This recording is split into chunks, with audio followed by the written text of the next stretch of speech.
And and touching back on Emmanuel Stewart, who you claimed as your closest adult friend that you've had in your Ever. life, oh, ever.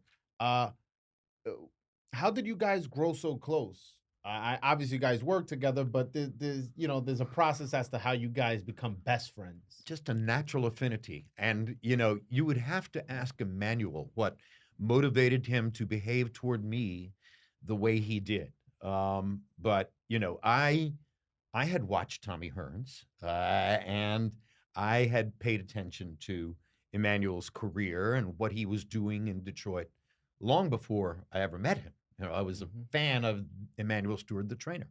And then once I'm doing boxing matches for ABC in the summer, I think of 1987, I eventually am going to be sent to Detroit to cover Tommy Hearns versus Dennis Andries, Hmm. and Hearns is trying to win the light heavyweight championship. And I have not covered Hearns before that moment. And um, I arrived in Detroit expecting the normal routine, which is I go to baggage claim, I get my bag.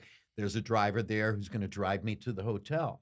And I arrive in baggage claim and I look for the driver with a sign, and he's not there. But Emmanuel's there. And Mm. Emmanuel comes over to me and says, "Hey, Jimbo, I'm Emmanuel Stewart, da da da." And he called me Jimbo, which was my childhood nickname. I have no idea how in the world he divined that. It was though he just somehow realized that was the thing to call me. Hmm. And I, I asked him. I said, "Where's my driver?" He said, "I sent your driver away. I'm going to take you to the hotel." I Mm. I wanted us to start to get to know each other right now here on Thursday night before we have fighter meetings tomorrow and everything. So let's take a ride in the car, show you a little bit of downtown Detroit. Let's get comfortable with each other. And thus began my closest and most loving adult friendship. He was just an amazing man. I mean, beyond everything he did as a boxing trainer, the things he survived in life, leaving his tiny West Virginia town when he weighed less than 120 pounds to come to Detroit, get a job in the automobile factories, to start making his way up, get away from a fractious household where he had seen a lot of conflict, to start uh, Kronk Gym on his own and do everything he did for hundreds, maybe thousands of young people in Detroit, not just the Tommy Hearnses and all of the other great fighters that he trained, but people who are anonymous that we'll never know whose lives were changed by this man. He was um, beyond a saint. He was a civic leader and an emotional leader and a spiritual leader, uh, bigger than anybody I ever met. And every time we were doing fights together, we would dine together on Friday night. We would um, do our walks to the fighter meetings and our walks to the arena together, et cetera. We just loved being with each other. His last public appearance was at my wedding to Deborah Schuss Hmm. um, in 2012. And he came to our house in Del Mar, California that night. Michael Buffer conducted the wedding.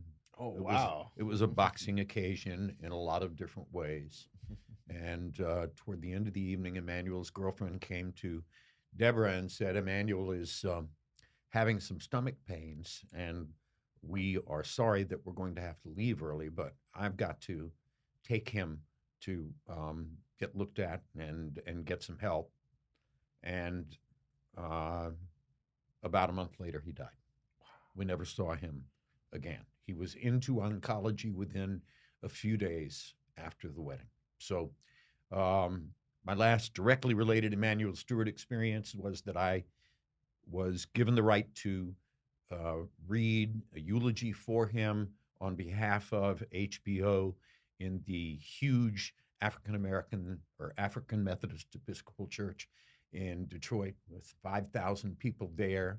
with 5 heavyweight champions in the front row, including Mike, including Evander, including both Klitschko's, et cetera. It was a phenomenal occasion. Aretha Franklin sang. I'll never forget it as long as I live, and I'll never forget him and how much I loved him. Oh, that's great.